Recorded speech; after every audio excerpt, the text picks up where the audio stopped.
ఓం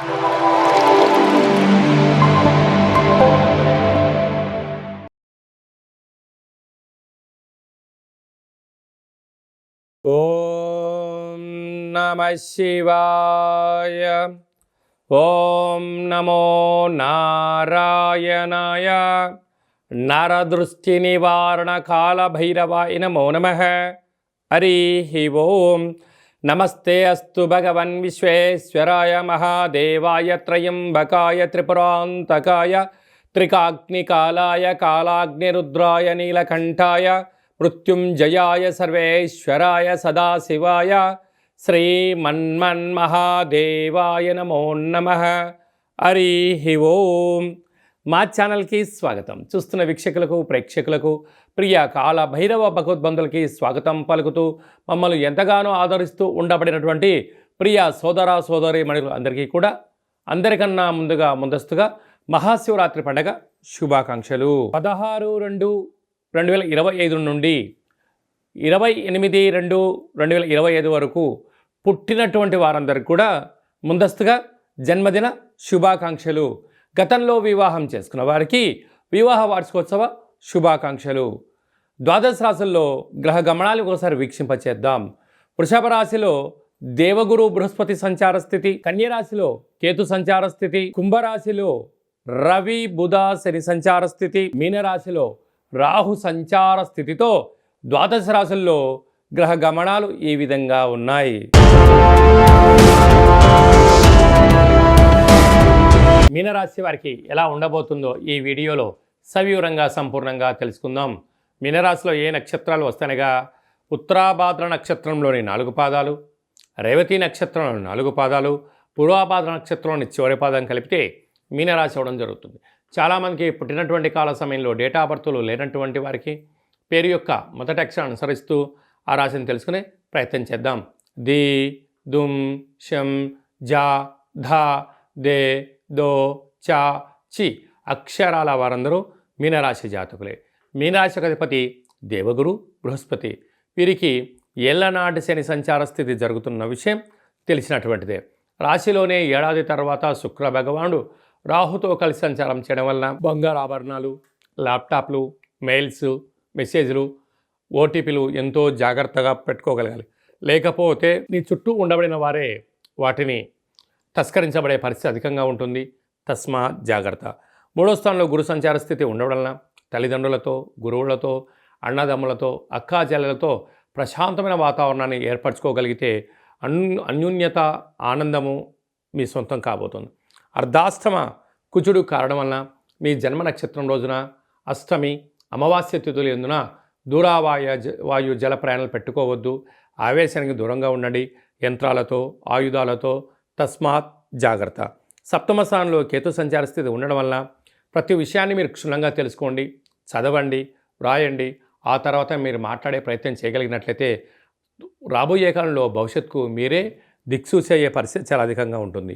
వ్యయంలో త్రిగ్రహ కూటమి. ఆత్మకారకుడు, ఆరోగ్యకారకుడు రవి, బుద్ధికారకుడు బుధుడు, ఆయుకారకుడు శని భగవానుడు ఉండడం వలన విశేషమైనటువంటి ఆనందం, ఆరోగ్యం మీ సొంతం కాబోతుంది. కాకపోతే వ్యయంలో ఉండడం వలన అనారోగ్యము, వాహన ప్రమాదాలు పొంచి ఉన్నాయి. ఈ వీడియో మీరు చూస్తున్నారు అన్నట్లయితే మీరు మహాదేవుడికి శివరాత్రి రోజున అభిషేకం చేసే సమయం ఆసన్నమైందని చెప్పి గుర్తు పెట్టుకోగలగాలి. మహాదేవుడికి నవధాన్యాలతో అభిషేకం ఎప్పుడైతే చేస్తారో గ్రహదోషం తొలగి, గ్రహయోగం కలిగి మీరు ఏదైతే అనుకుంటున్నారో అన్నింటా విజయం మీనరాశి వారి సొంతం కాబోతుంది. కాకపోతే దయచేసి తొందరపాటు నిర్ణయాలకు ఇది సరైన సమయం కాదు.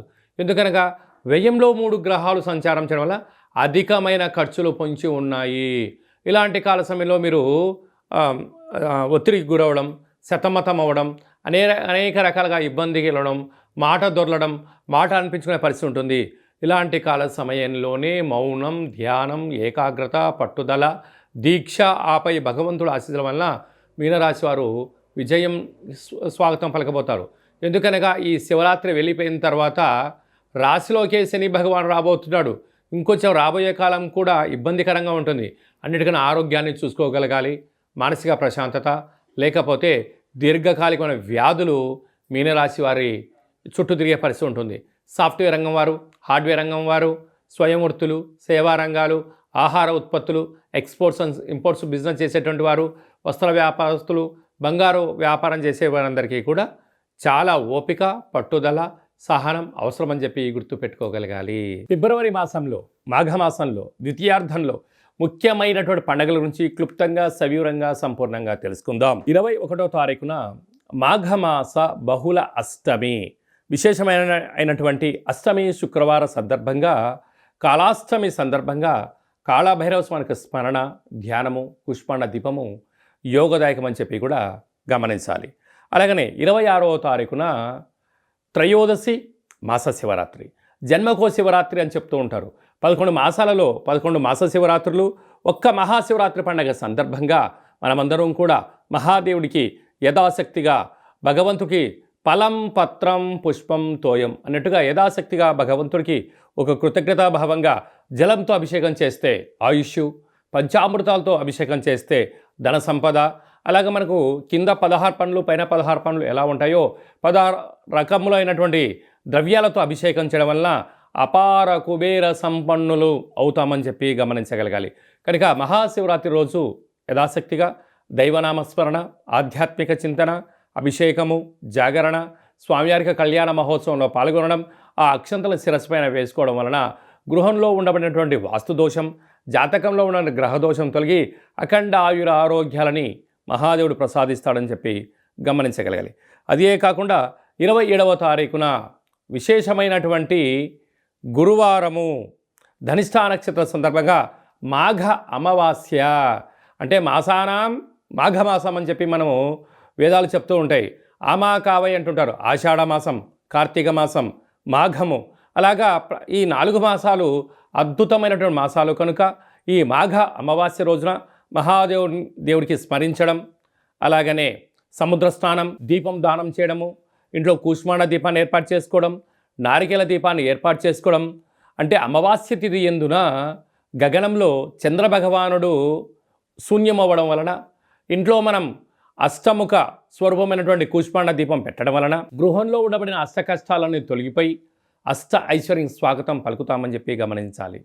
ఇలాగ కుదరలేనటువంటి వారు అందరూ ఈ కింది నెంబర్ సంప్రదించినట్లయితే, మీ గోత్రనామాలు పంపించినట్లయితే మాఘాష్టమి అమావాస్య తిథి ఎందున కాళభైరవ స్వామి యొక్క దేవాలయంలో మీ పేరుపైన గోత్రనామాలతో అర్చన చేయడం, అభిషేకం చేయడం, కుష్మాండ దీపాన్ని ఏర్పాటు చేయడం, కాళభైరవ సౌభాగ్యం ముడుపును ఏర్పాటు చేస్తూ స్వామివారి యొక్క ఆశీస్సుల కోసం వీడియో కాల్ ద్వారా చూపించి ప్రసాదాన్ని ఇంటికి పంపించడం జరుగుతుందని చెప్పి గమనించాలి. అలాగే మహాశివరాత్రి సందర్భంగా మన యొక్క దేవాలయంలో మహాదేవుడికి రుద్రాక్ష స్వరూపమైనటువంటి ఆ రుద్రాక్షలతో భగవంతుడికి తులాభారాన్ని ఏర్పాటు చేయడం, అలాగనే అక్షర తులాభార మహోత్సవ కార్యక్రమాన్ని కూడా ఏర్పాటు చేయడం జరిగింది. అంటే భగవంతుడికి ఫలం, పత్రం, పుష్పం, తోయం ఎలా చెప్పుకుంటామో యథాశక్తిగా ఒక 27 సార్లు ఓం నమ శివాయ అనేటువంటి నామాన్ని రాసిన పత్రాలతో మహాదేవుడికి అక్షర తులాభార మహోత్సవ కార్యక్రమాన్ని ఏర్పాటు చేయడం జరిగింది. అలాగనే సహస్ర శివలింగాలకు అభిషేకము, అలాగనే భక్తులకు ఐశ్వర్యం కోసం, ఆనందం కోసం రుద్రాక్షలతో తులాభారం, అలాగనే తిరుమల వెంకటేశ్వర స్వామి యొక్క క్షేత్రంలో రూపాయి బిళ్ళలతో తులాభారం చేసి యోగాన్ని ఎలా కలిగిస్తారో మన శివభక్తులకందరికీ కూడా రూపాయి నాణ్యములతో తులాభారం చేయించి భగవంతుడి యొక్క ఆశీస్సుల కోసం ఏర్పాటు చేయడం జరిగింది. కనుక మనమందరం కూడా ఆ అక్షర తులాభారంలో పాల్గొందాం. మనకు మనం వ్యక్తిగతమైనటువంటి తులాభారంలో, అక్షర తులాభారంలో, అలాగనే రుద్రాక్షల తులాభారంలో, కనకపు తులాభారం కార్యక్రమాన్ని ఆచరించుకుందాం. రాలేనటువంటి భక్తులందరూ కూడా వీడియో కాల్లో మీరు అందుబాటులో ఉండగలిగినట్లయితే, ఈ గోత్రనామాలు వాట్సాప్లో పంపించగలిగినట్లయితే మీకు వీడియో కాల్లో చేయించి ఆ కనకపు తులాభారాన్ని, అక్షరపు తులాభారాన్ని, రుద్రాక్షల తులాభార మహోత్సవ కార్యక్రమాన్ని ప్రత్యక్షంగా వీక్షించవచ్చు అని చెప్పి కూడా గమనించాలి. కనుక మహాదేవుడి యొక్క ఆశీస్సుల కోసం అందరము మనస్ఫూర్తిగా ఓం నమః శివాయ నామాన్ని స్మరణ చేద్దాం, ఆవాసం ఉందాం, ఆరోగ్యాన్ని కాపాడుకుందాం, గ్రహదోషాలు తొలగించుకుందామని చెప్పి విన్నపం.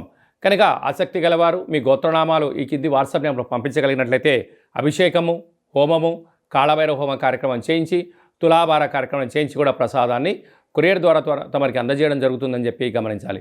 ఇంకనూ మనం మాఘమాసంలో విజయం సాధించగలగాలి అన్నట్లయితే ఈ యొక్క పాత్ర కంచు పాత్ర అంటారు. అంటే ఈ యొక్క పాత్రలో 12 రాసులు అచ్చు వేయడం జరుగుతుంటుంది. ఈ పాత్రను మనం ఇంట్లో ఉంచుకొని ప్రతిరోజు ఉదయము సాయంత్రం పూట పూజ చేసుకున్న తదనంతరము ఇలా ఒక్కసారి శబ్దం చేస్తే ఓంకార శబ్దం రావడం జరుగుతుంటుంది.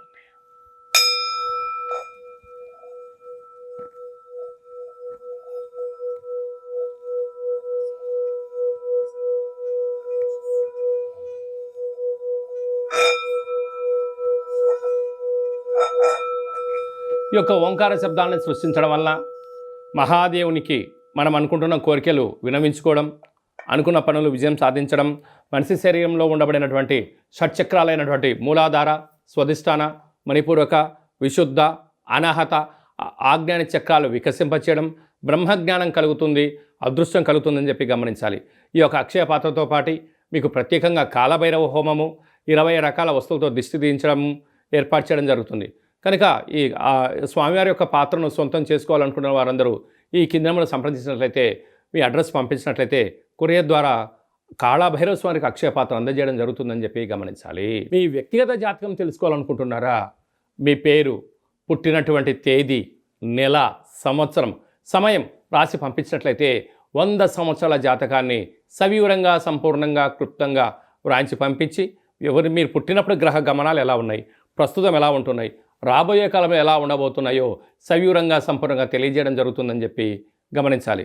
చాలామందికి పుట్టినటువంటి కాల సమయంలో డేటా ఆఫ్ బర్త్లు లేనటువంటి వారికి మీ పేరు యొక్క మొదటి అక్షరాన్ని అనుసరిస్తూ రాశిని తెలియజేస్తూ గ్రహ గమనాల్ని ఒకసారి వీక్షింపచేస్తూ భూత, భవిష్యత్, వర్తమానాన్ని రమణ శాస్త్రం ద్వారా అనగా గవ్వళ ద్వారా కాళభైరవ ఉపాసన చేత భూత, భవిష్యత్, వర్తమానం తెలియజేయడం జరుగుతుంది.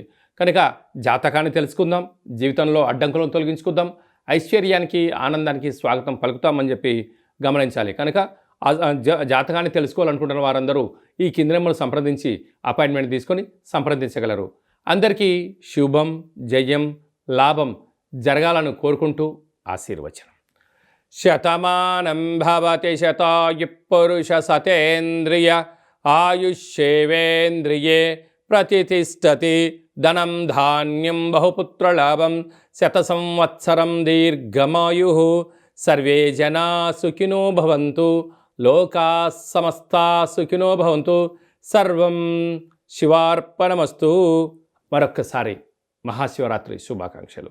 ఈ వీడియో మీకు నచ్చినట్టయితే లైక్ చేయండి, షేర్ చేయండి, మా ఛానల్ని సబ్స్క్రైబ్ చేసుకోండి. మేము చేస్తున్న వీడియోలు, ఆధ్యాత్మికమైన వీడియోలు అందరికన్నా ముందుగా మీరు చూడాలి అన్నట్టయితే గంట సింబల్ను ప్రెస్ చేయండి, ఆల్ అనే బటన్ తెలియజేయండి.